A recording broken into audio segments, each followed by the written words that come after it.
Bună seara și bine ați venit alături de noi în a treia seară din această săptămână de îndrumare. Astăzi o am invitată pe Veronica Stoian alături de mine, care ne va aduce informații prețioase și informații pe care le putem pune în practică pentru a ne fi mult mai ușor să înțelegem ce se întâmplă cu gustul și cu mirosul nostru. Dar o las pe Veronica să ne spună câteva cuvinte despre ea, să-și spună povestea ei și să ne încânte cu ceea ce ne-a pregătit astăzi. Te rog, Veronica. Bună seara tuturor, mă bucur mult că sunt alături de voi.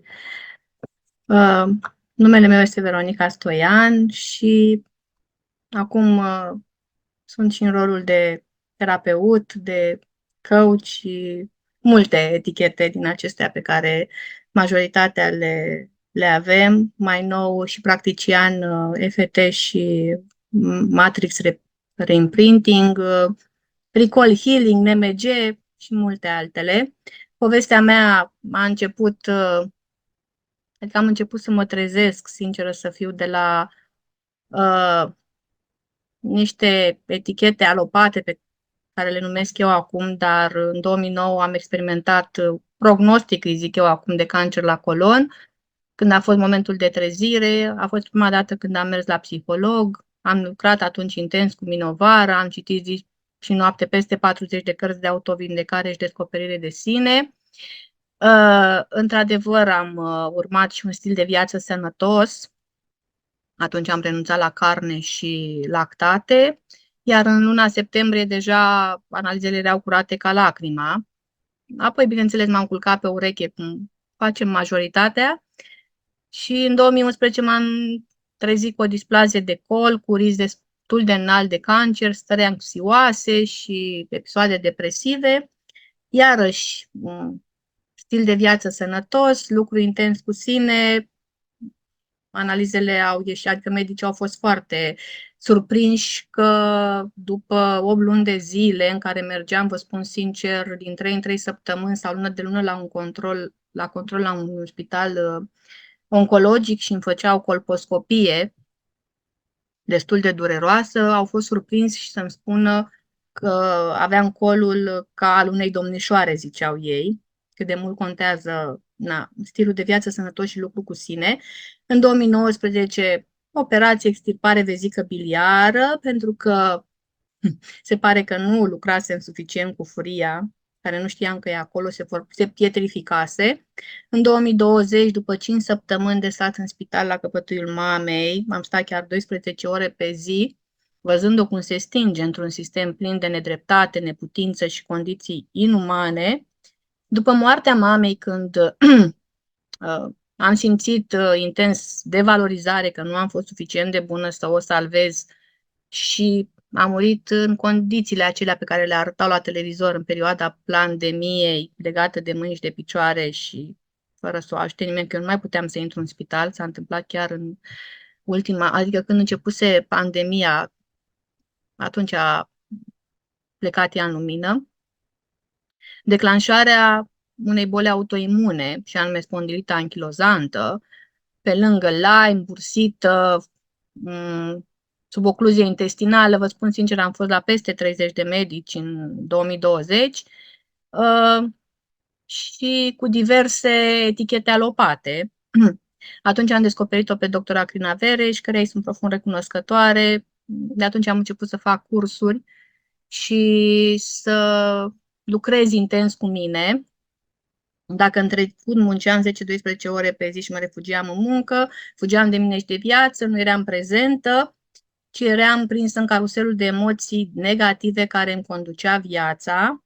Iar acum, după cursuri intensive, da, de ceea ce am scris aici, poate mai sunt multe pe lângă, contribui în viața semenilor dăruind cu dragă inimă cunoașterea dobândită. Astăzi am timp pentru rolul de iubită soție, mamă, fiică, soră, terapeut, prietenă și trăiesc conștient cu bucurie și entuziasm. De peste 3 ani însoțesc oameni în călătoria redescoperiri de sine, autovindecare prin ateliere, seminarii și consiliere individuală Iubesc să lucrez cu oamenii ca și terapeut și life coach de transformare. Și acum să revenim la subiectul pentru care am fost invitată. O să vă ofer și eu câteva informații uh, despre simțul mirosului, care este primul pe care îl dezvoltăm și poate distinge până la 10.000 de mirosuri diferite. Acest proces începe atunci când moleculele din aer interacționează cu epiteliul olfactiv din spatele nasului. Aici, celulele receptoare olfactive trimit semnale către creier, interpretând mirosurile și declanșând reacțiile emoționale și fiziologice. Chiar dacă avem aceleași structuri anatomice, modul în care percepe fiecare dintre noi mirosurile este unic. De exemplu, anumite condiții, cum ar fi anosmia, lipsa mirosului, afectează capacitatea de a mirosi și pot fi cauzate de diferite motive, de la situații pe care le-am adulmecat ca fiind periculoase. Pentru cei dintre voi care au citit sau au studiat cât de cât din nou medicină germanică, cred că vă sună cunoscut termenul de adulmecat situații.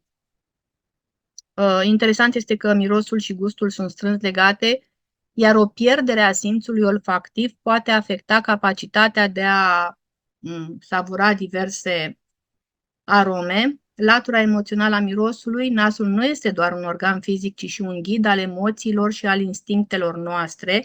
El poate detecta nu numai mirosul, ci și semnale subtile din interiorul și din afara noastră. De exemplu, o sensibilitate crescută la anumite mirosuri sau problemele nasului pot reflecta dificultăți emoționale sau psihologice, cum ar fi teama, furia, nevoia de separare, că tot vorbeam noi de adulmecarea anumitor situații în teritoriul fiecăruia dintre noi, teritoriu care poate fi casa, soțul, copilul, serviciul, depinde fiecare ce numim al meu, al meu. Fiecare miros și fiecare senzație a nasului poate fi o fereastră către o parte din noi pe care poate nu am explorat-o încă, înțelegând mai bine modul în care simțurile noastre ne influențează emoțiile și comportamentele, putem naviga mai conștient prin experiențele noastre de zi cu zi și putem descoperi o nouă profunzime în conexiunea cu noi înșine și cu cei din jur. Nasul nostru nu este doar o parte a corpului, ci și o parte către experiențele noastre interioare. Nasul este principalul organ al mirosului și este esențial pentru supraviețuirea umană. O dificultate în respirație poate indica dificultăți sau blocaje în viața personală sau relațională. Nara stângă este asociată cu aspectele emoționale și afective, în timp ce nara dreaptă reflectă procesele raționale și analitice, iar în noua medicină germanică partea dreaptă este partea pe care se intră și se adulmecă și partea stângă este partea pe care se iese. Aici o să mai discutăm mai profund pentru persoanele care au noțiunile de noua medicină germanică. Izolarea sau respingerea anumitor mirosuri poate reflecta anumite emoții sau stări interioare, cum ar fi tristețea, furia sau respingerea. Mirosurile pot totodată evoca amintiri și emoții profunde legate de experiențe trecute sau de relații interpersonale. Nasul poate fi de asemenea indicator al conflictelor interioare sau al dorințelor ascunse, manifestându-se sub formă de respingere sau incapacitate de a percepe anumite arome care pot fi stimuli, ancore al unor situații din trecutul nostru care ne-au produs anumite traume, suferințe, pierdere ale unor persoane dragi. Dacă corpul ridică o barieră în calea respirației, face acest lucru pentru a-mi arăta că mă izolez de o situație din anturajul meu sau de o situație care mă afectează, care mă deranjează sau pe care nu o accept. Și aici vorbim puțin despre limbaj. Această situație nu miroase a bine, acest lucru miroase urât, aerul pe care îl miros este toxic. Depinde fiecare persoană cum percepe știrile de la televizor, că se tot vorbește, că se dă cu ceva în aer, că aici poate să fie adevărat, poate să fie, nu contează foarte mult ceea ce ne spunem noi în cap și cum reușim să recadrăm, să dăm o reformulare o reinterpretare a ceea ce auzim, să trecem prin filtrele noastre și să fim noi stăpânii propriei noastre realități, să nu ne mai lăsăm influențați. Poate să fie și această persoană nu miroase a bine, adică o simt că mi este periculoasă, simt că vrea să-mi facă ceva rău, simt că vrea să-mi fure postul, simt că vrea să-mi fure prietenul, nu știu, fiecare cu gândurile personale. Totodată această persoană pe care nu o pot mirosi, pot fi chiar eu, adică anumite părți ale personalității mele pe care le resping încă și care îmi sunt oglindite de către ceilalți. Mirosurile sunt strâns legate de memoria noastră holografică, servind ca un instrument puternic pentru amintirea evenimentelor și a emoțiilor asociate. Pierderea simțului mirosului poate fi legată de respingerea emoțională sau de blocajele psihologice reflectând un conflict interior masiv. Vorbim puțin și despre gust. Pierderea mirosului, pierderea totală a mirosului sau parțială a mirosului este adesea asociată cu pierderea mirosului. Se poate instala o întrebare existențială: oare mai am poftă să continui ceea ce am de făcut? Tulburările gustului pot influența atitudinea față de alimentație și de viața de zi cu zi. Am pus acești macaroni ca să vă, nu știu, să vă testați acum. Nu știu, dacă aveți gura plină de salivă, dacă gustul este optim și totodată dacă avem gura plină de salivă înseamnă că salivăm, băloșim după viață, adică simțim bucurie de viață. Dacă avem gura uscată, poate să fie acolo un mic, mare conflict, depinde. Uneori, senzația de gust dezgustător poate fi un mecanism de apărare, ajutându-ne să ne ferim de situațiile neplăcute.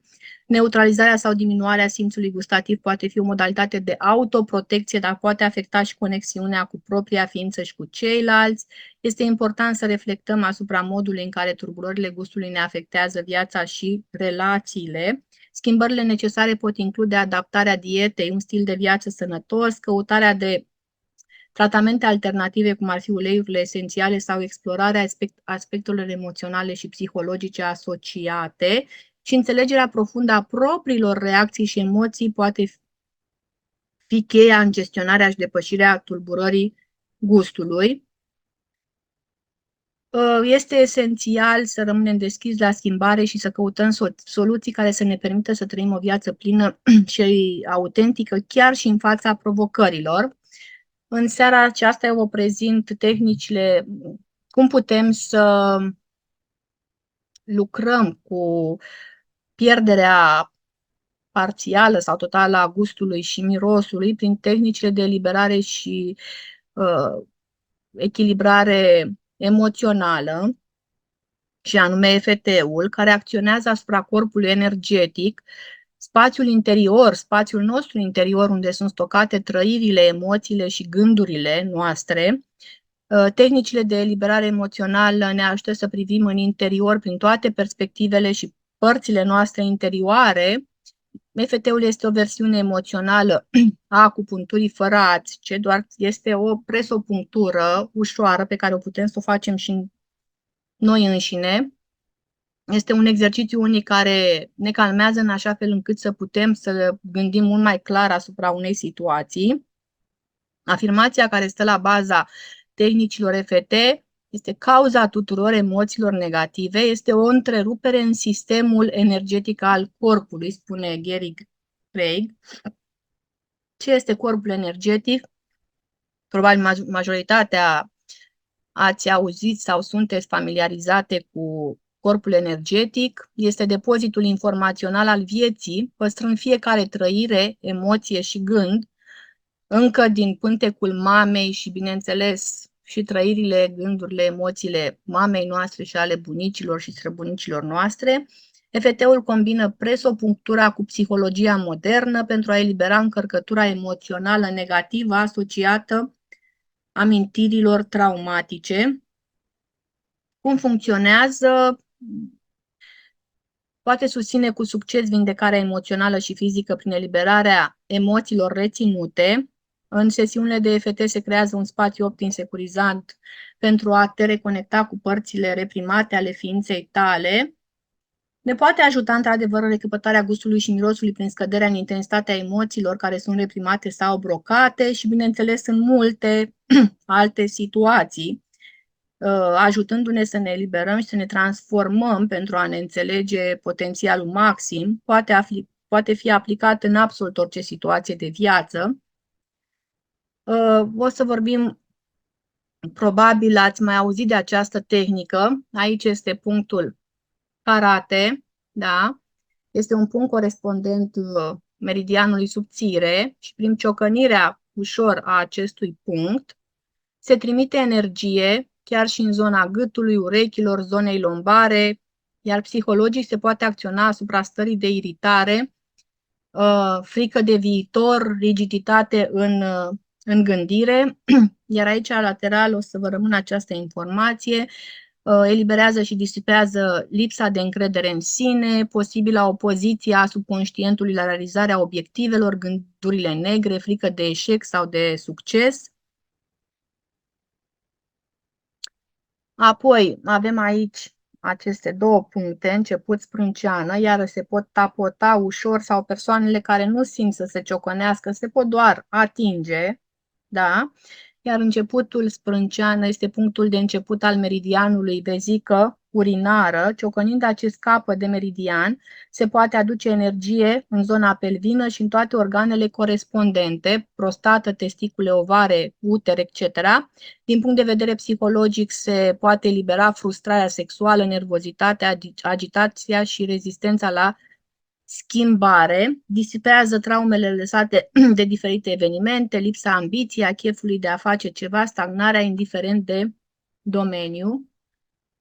Aici, coada ochiului se poate tapota doar pe o singură parte, însă este benefic, poate fi mult mai benefic dacă tapotăm în ambele părți. Coada ochiului este punctul de început al meridianului vezica biliară și punctul de final al meridianului trei focare. Prin stimularea acestui punct se poate acționa asupra organelor digestive responsabile de producerea indigestiei sau nedigerare, anumitor tipuri de dureri de cap, anchilozarea articulațiilor, senzația de foame, atunci când avem poftă cronică, senzația de sete. Din punct de vedere psihologic se poate elimina frustrarea legată de decizii, resentimente, furie și ura blocată sub forma de pietricele la vezica biliară. Deci aici putem să lucrăm, fiind vorba de vezică biliară, pe furie, ură, resentimente, ranchiună. Sub ochi, aici se acționează asupra meridianului stomacului. Prin stimularea acestui meridian se aduce energie în organele digestive, se acționează asupra stărilor de nemulțumire, plictiseală, dezgust, amărăciune, lăcomie sau umilință. Sub nas este punctul final al meridianului intestin gros, totodată și este vorba și de meridianul vas guvernator. Stimularea meridianului intestinului gros trimite energie în intestinul gros pentru a ușura eliminarea rezidurilor fizice și a celor psihologice. Prin stimularea meridianului guvernator vei trimite energie coloanei vertebrale, se acționează asupra voinței și a integrității, vei îndepărta și rigiditatea emoțională și fizică. Bărbie, aici se află punctul meridianului vas concepție. Din punct de vedere fizic este posibil să acționăm asupra sistemului limfatic și al celui imunitar, armonizează emisferele cerebrale în câteva secunde. Deci aici doar dacă pur și simplu suntem la serviciu, suntem în trafic și ne tapotăm acest punct, putem să ne armonizăm emisferele cerebrale în câteva secunde, stimulează hipofiza și epifiza responsabile cu direcția în viață. Aici iarăși avem clavicula, aceste două puncte pe care le tapotăm, da? Este punctul final al meridianului rinichi. Prin stimularea acestuia se acționează indirect asupra renalelor, se elimină grijile, îngrijorarea, confuzia, fricile care blochează activitatea și puterea de acțiune.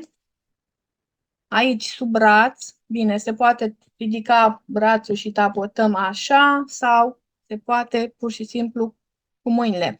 Aici avem meridian legat de splină, dar și de pancreas. Se recomandă ca înaintea meselor, când știm că luăm niște mese mai copioase, să ne apăsăm aici, sub braț, ca să ne ușurăm digestia. Acest punct este folositor în cazul lipsei de apetit, senzației de slăbiciune sau problemelor menstruale. Din punct de vedere psihologic, acest punct este util în eliminarea anxietății, a melancoliei, a depresiei, emoțiilor care duc la oboseală și creștere în greutate, sub piept, aici sub sân, sub dunga de la sutien. Acest punct stimulează meridianul ficatului, să trimită energie spre ficat pentru a-l ajuta să elimine toxinele acumulate din excesul de elemente grele și alcool, alimente grele și alcool. Atingerea acestui punct se poate folosi pentru a elimina mândria, furia. Ficatul este organul în care se acumulează, să zicem, furia, orgoliu, rigiditatea mentală și fizică. Avem aici încheietura mâinii sau așa, sau putem să facem cu ambele mâini. Este locul unde se pot stimula mai multe meridiane energetice în același timp, și anume meridianul inimii, meridianul intestin subțire, pericard și meridianul plămânilor. Din punct de vedere psihologic, aceste meridiane ajută la depășirea, eliminarea gândurilor și emoțiilor care întrețin depresia, frica de moarte, care este depozitată în plămâni, trădarea asociată pericardului și inimii, lipsa de iubire de sine și ajută la digestia emoțiilor toxice, ceea ce face în general intestinul subțire. Mai avem aici vârful capului, este mai mult o zonă decât un punct. Stimularea acestei zone prin tapotare aduce o stimulare superioară meridianului vas guvernator. În același timp se poate acționa și asupra vaselor sanguine care traversează calota craniană. Stimularea acestei zone are un efect antiseptic, poate ajuta la asimilarea mineralelor, elimină confuzia și frica de a nu te simți iubit și important pentru ceilalți. Iar aici avem între degetul mic și degetul arătător, da? Avem punctul gamut, meridianul triplu încălzitor. Aici avem resentimente, durere, depresie, deznădejde, posibilă opoziție a subconștientului în tratarea problemei, iar stimularea acestui punct dezvoltă bucuria, deschiderea către ceilalți, exprimarea emoțiilor, tapotează acest punct de fiecare dată când simți descurajare, tristețe, depresie. În exercițiul de EFT folosim punctul gamut pentru gama celor 9 acțiuni. Mai avem, când nu folosim aici încheietură în mâini, putem folosi tapotarea degetelor, așa, sau pur și simplu le putem masa. Asta eu am învățat-o pe fetița mea care acum are 8 ani jumate, când simte furie sau stare de rușine sau diverse stări la școală, ca să nu atragă atenția la școală, ea își tapotează degețelele în timpul orei. Adică este ceva simplu ce putem să facem în orice situație fără să atragem atenția. Degetul mare, meridianul plămâni, intoleranță, aroganță, tristețe, depresie. Degetul arătător, meridian intestin gros, vinovăție, lipsă de iertare. Degetul mijlociu, pericardul, gelozie, pofte, adicții. Când avem pofte și adicții, ne putem tapota acest punct. Degetul inelar, meridian triplu încălzitor, resentimente, durere, depresie, iar degetul mic, meridian inimă, ură, furie, lipsă de bucurie de viață, obsesie. Iar ca aici vă prezint și o rețetă de bază, eu folosesc de fiecare dată și uleiurile esențiale, îmi pun în căușul palmei și în primul rând inspir, expir de mai multe ori și apoi ele deja sunt, mirosul se duce sau se imprimă și pe degete, ca atunci când tapotez să am și mirosul la uleiuri, dacă este în cazul de față pentru gust și miros, putem folosi uleiurile esențiale din această gamă sau ne pot ajuta foarte mult și emoționalele când facem când facem EFT-ul. Afirmația de setare se face în timp ce se stimulează punctul karate pentru a ne împrieteni cu situația, adică acceptarea problemei, care este conceptul cheie.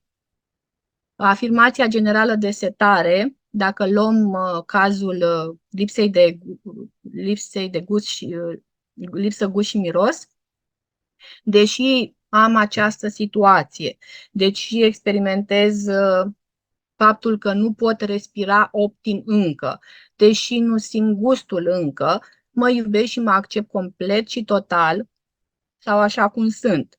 Eu mai folosesc, este important să fim atente și la ce simțim în corpul fizic, în corp, ca și emoții, când spun mă iubesc și mă accept complet și total așa cum sunt. Eu am observat persoane și chiar și la mine că este mai ok să spun învăț să mă iubesc, să mă accept așa cum sunt sau aleg să mă iubesc sau vreau să mă iubesc, să mă accept așa cum sunt. Această afirmație de setare se face de 3 ori. Chiar dacă experimentez această situație acum, nu pot să respir optim încă, deși nu simt gustul încă, mă iubesc și mă accept sau aleg să mă iubesc, să mă accept complet și în totalitate, pentru că sunt o persoană bună. Chiar dacă experimentez această situație acum, mă deschid să pot procesa cumulul de emoții și stări care se ascund în spatele acestei situații pe care o experimentez. Adică ne împrietenim cu situația pe care o experimentăm și doar tapotăm aici punctul karate. Putem să spunem și accept să gust viața și să-mi dau voie să am experiențe noi de viață. Aleg să am încredere în corpul meu, care știm că este o mașinărie perfect funcțională și chiar știe să gestioneze orice situație. Important e ca noi să fim bine emoțional și psihic. Mă respect din ce în ce mai mult și am încredere că și ceilalți mă respectă. Da, putem să facem o afirmație cât mai simplă, chiar dacă experimentez această situație acum. Sunt o persoană bună și mă iubesc sau învăț să mă iubesc profund și în totalitate.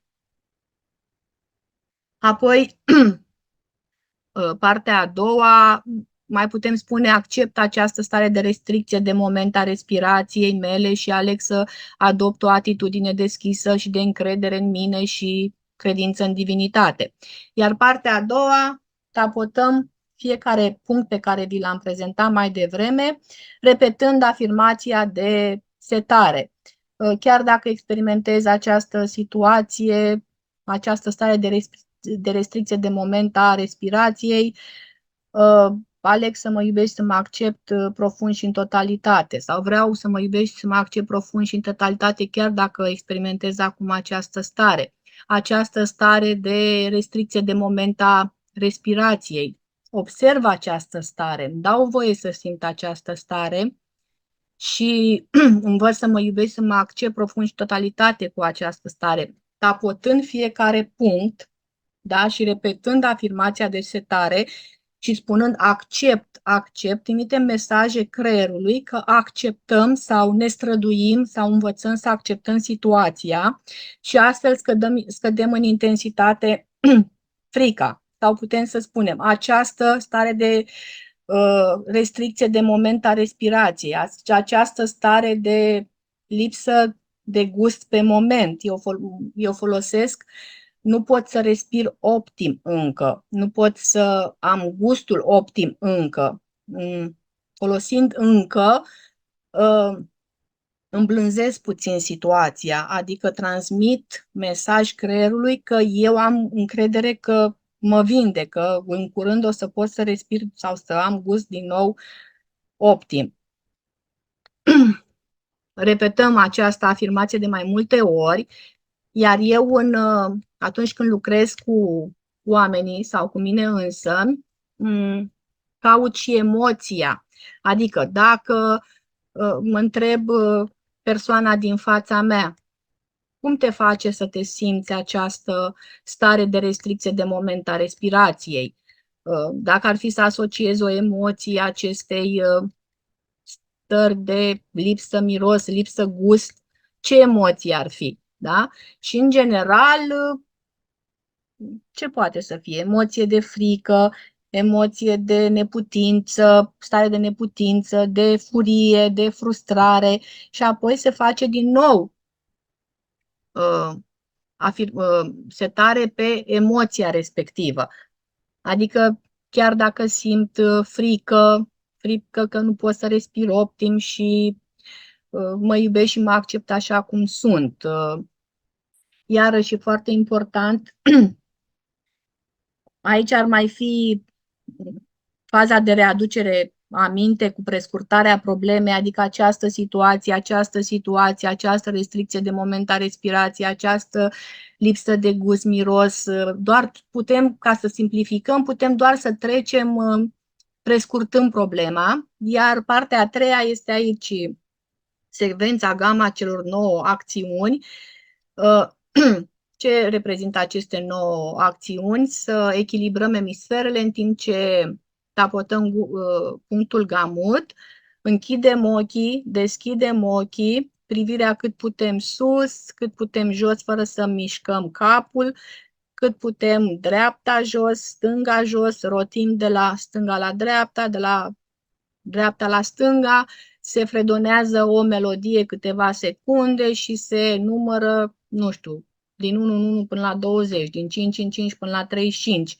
Și apoi se reia repetarea secvenței, batem din nou toate punctele, deși încă dacă a mai rămas acea problemă, pentru că la început se măsoară, se întreabă, ok, ce intensitate are această restricție de moment a respirației pe o scară de 0 la 10, unde 0 e minim și 10 e maxim și omul dacă nu poate respira optim și este într-o frică, inițial măsurăm intensitatea restricției de moment a respirației, dar de fapt în spate este o frică, o neputință, furie sau un cumul de emoții. Și după ce trecem, tapotăm pe toate meridianele, observăm dacă a mai scăzut în intensitate. În general, dacă nu scade, înseamnă că nu am găsit emoția care era pregnantă.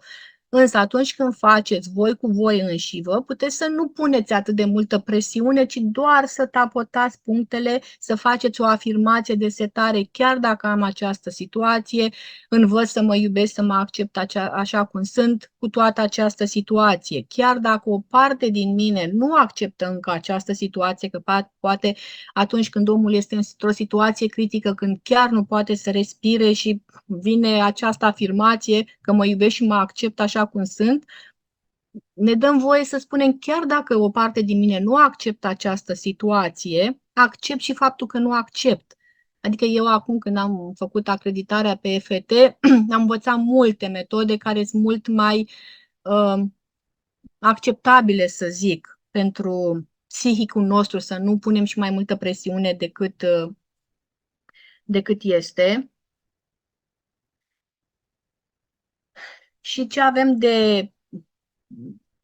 În primul rând trebuie să identificăm problema specifică, lipsă, gust și miros în cazul nostru, să măsurăm intensitatea, să formulăm afirmația de setare, să tapotăm pe punctele de presare, urmărirea durerii. Iarăși am omis să vă spun, este că atunci când urmărim, spre exemplu, nu pot să respir optim încă, putem să ne dăm voie, ok, cum se simte, cum simt, ca o presiune, înțepătură, pulsație, ca în general, presiune pe zona pieptului, ce culoare are, ce formă, ce densitate, din ce material este făcută. Poate să fie ceva dur, poate să fie ceva ca o piatră, ca o rocă, ca un metal, nu știu, ca o minge. Este mobilă sau este fixă? Și astfel, noi ce facem când dăm formă, mărime, culoare? Conectăm subconștientul cu conștientul și aducem la suprafață și prin tapotarea acestor puncte care ajută să se reechilibreze meridianele energetice. Cum spuneam și la început, o situație în corpul fizic sau în corpul emoțional apare atunci când este un blocaj pe un canal al meridianelor energetice. Iar noi ce facem cu această tapotare este să deblocăm acel blocaj al anumitor meridiane. Poate nu știm de la început care meridian este blocat, dar practic această tehnică cuprinde tapotarea pe toate meridianele corpului nostru energetic.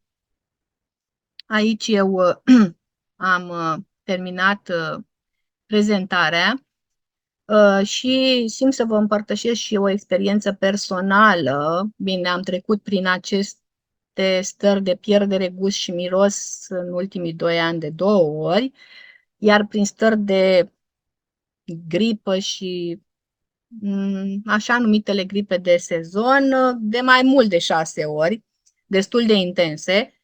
Însă anul trecut în această perioadă m-am trezit dintr-o dată fără gust, fără miros și cu gura, nasul uscate intens, adică pur și simplu nu mi se întâmplase niciodată să nu mai simt că mi intră aerul pe nas, deschideam gura, totul era uscat, foarte intens a fost atunci, pentru că eu mă ajutam mult de uleiurile esențiale și de respirație. Eu sunt adepta respirației conștiente pe timp și mă relaxa. Mai îmi făceam și un protocol, mi-aplicam pe abdomen sau pe spate niște uleiuri esențiale, bine, îmi puneam și creștetul capului și peste tot, dar atunci când n-am mai simțit mirosul a fost cam o problemă pentru mine, că am intrat puțin pe panică. Ce mă fac acum? Că cu ce mă ajut?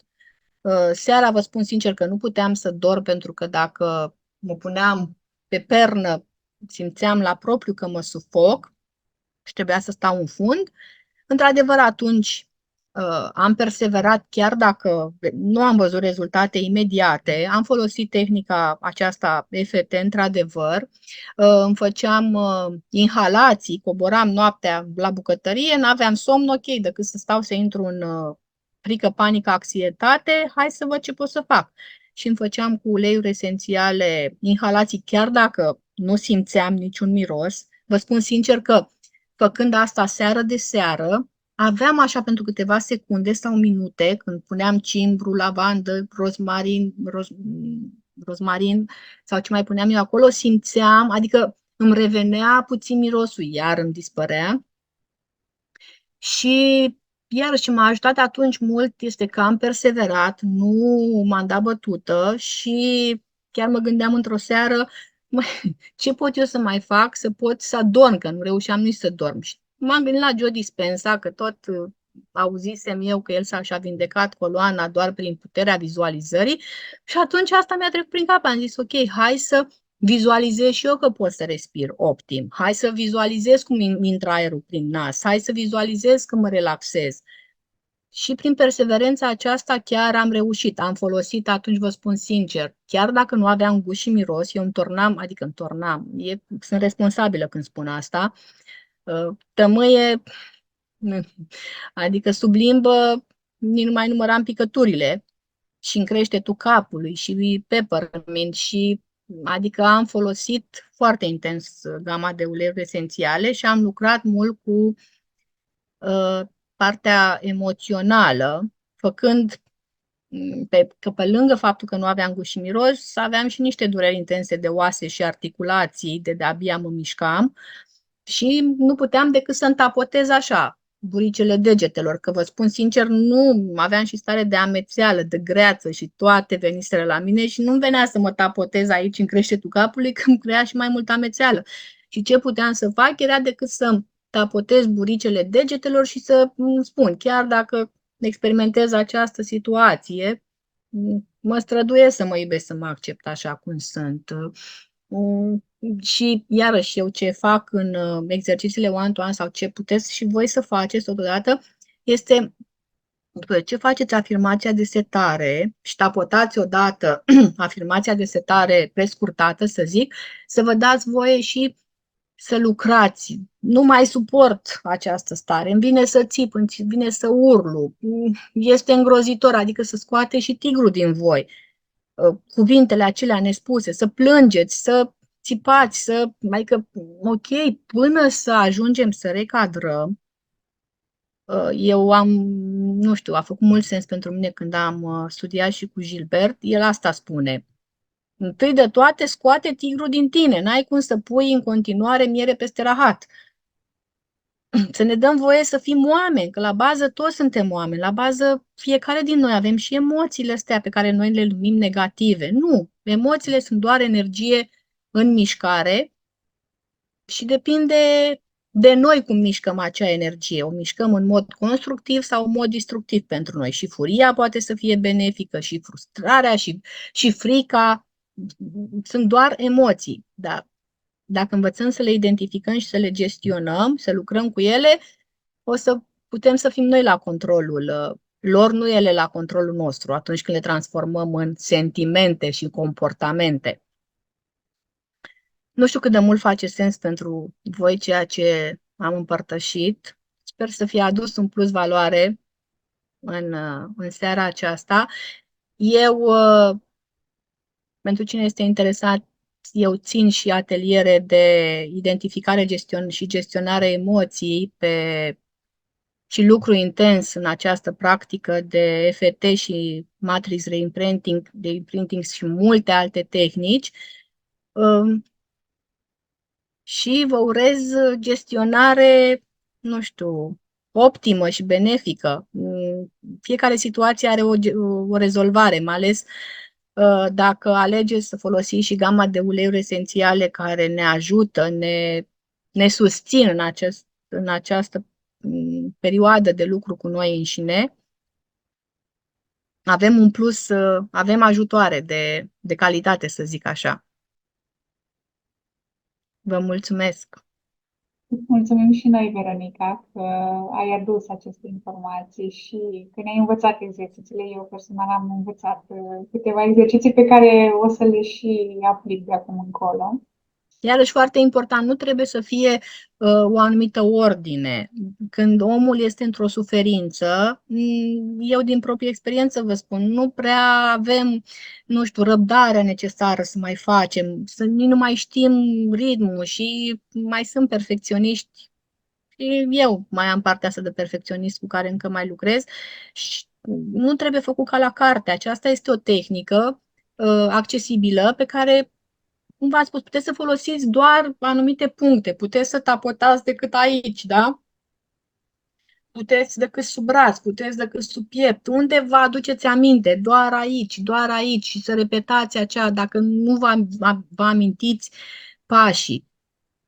Cum vi amintiți voi? Doar să vă tapotați și să spuneți o afirmație.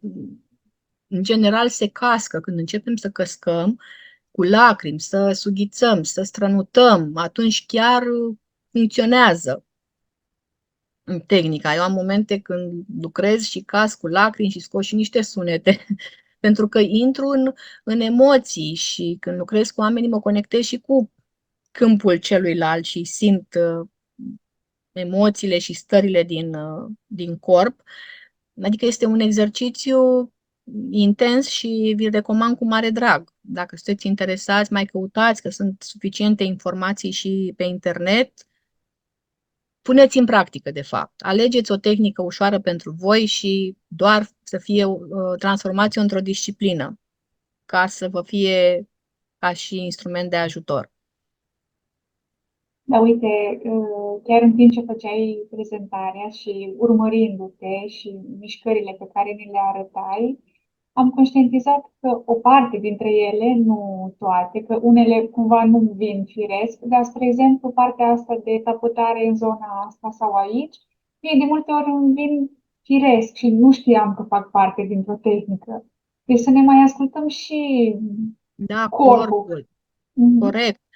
Și eu am observat că, da, îmi vin instinctual să fac niște lucruri și uleiurile esențiale, dacă la început eram cu rețete să caut și nu aplicam până nu găseam cartea de Sinfonia Celulelor și iroseam timp așa, acum mi-am dat seama că când pun mâna pe un ulei înseamnă că intuiția m-a trimis acolo și că de acel ulei am eu nevoie sau Carina. Nu mai stau, aule, am dat cu oregano și de fapt nu trebuia să-i dau cu oregano. Ba, înseamnă că de acel ulei a avut nevoie. Îmi las să mai și ascult intuiția. Și da, noi avem instinctual, da? Că și tehnica asta este ceva ce noi toți știm. O avem deja această tehnică, doar trebuie să ne o amintim. Dar de fapt și multe alte tehnici. Doar că e nevoie de practică. Nimic nu se întâmplă dacă nu practicăm și nimeni nu poate să facă lucru în locul nostru. Chiar și cel mai bun terapeut îl poate conține pe celălalt, îl poate susține și ghida în timpul în care în timpul sesiunii, dar apoi este lucru cu sine. Eu am înțeles că în orice situație, uite, spre exemplu, la lipsă gust și miros, când se face un exercițiu EFT profund și se descopere emoțiile și trăirile din spate, se poate duce chiar și până în pântecul mamei, că se merge și când ai mai trăit aceste emoții, în ce situații, bine, aici e mai mult Matrix, să zic, și găsim rădăcina. Și când facem recadrarea, că la finalul exercițiului se face o recadrare, dăm o reinterpretare a situației, când ajungem să ne simțim mai bine, adică când trecem prin proces și înțelegem ce situație am adulmecat. De fapt, m-a făcut să simt furie, m-a făcut să mă simt respinsă, mi-a fost frică să nu fiu abandonată, trădată, nedreptățită, depinde ce găsim acolo, dar când facem acea recadrare, apoi recadrarea și se face o conștientizare și facem recadrare și suntem foarte mulțumite atunci. Wow, mi-am dat seama de unde vine. Gata, am rezolvat. Dar trebuie să formăm o nouă cale neuronală. Pentru că eu, spre exemplu, am 42 de ani. Dacă eu 42 de ani am rulat un program, o credință, rare ori se transformă așa dintr-o dată. Noi scoatem buruiana și plantăm o sămânță pentru un nou program pe care noi ni-l creăm, pentru o floare, dar sămânța aceea trebuie udată timp de minim 30 de zile, adică minim 30 de zile noi să ne repetăm acea recadrare, acea reinterpretare. Bine, se zice că 66 de zile ar fi optim, câte 68 de secunde dimineața și 68 de secunde seara. Iar pentru bolile grave chiar 90 de zile. Pare ușor, zice, 68 de secunde, dar uităm, ne simțim bine după ce facem un exercițiu din ăsta și pe aia m-am simțit bine și uităm. Și tot așa, uităm să mai udăm sămânța și crește din nou buruiana dacă nu udăm sămânța.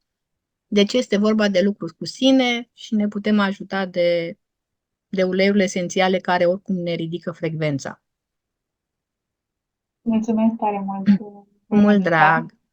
Cel puțin pentru mine, chiar dacă am reușit să rezolv provocarea de miros, au fost multe informații și exerciții utile. Noi vom închide live-ul de pe Facebook acum și mai rămânem, dacă va putea și Veronica, câteva momente pentru, dacă sunt întrebări. Și eu vă invit și săptămâna viitoare, în perioada 26, 27 și 28, la săptămâna de îndrumare dedicată animalelor, alături de Diana Ungureanu.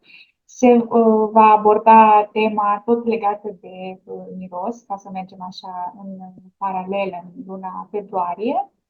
Și vă reamintesc că inclusiv astăzi vă mai puteți înscrie la formularul pentru mostre. Vă mulțumim foarte mult și ne vedem și luna viitoare cu o nouă temă în săptămâna de îndrumare. Și eu vă Seară mulțumesc cu frumoasă! recunoștință și vă îmbrățișez. Seară bună! Mulțumim! Seară bună!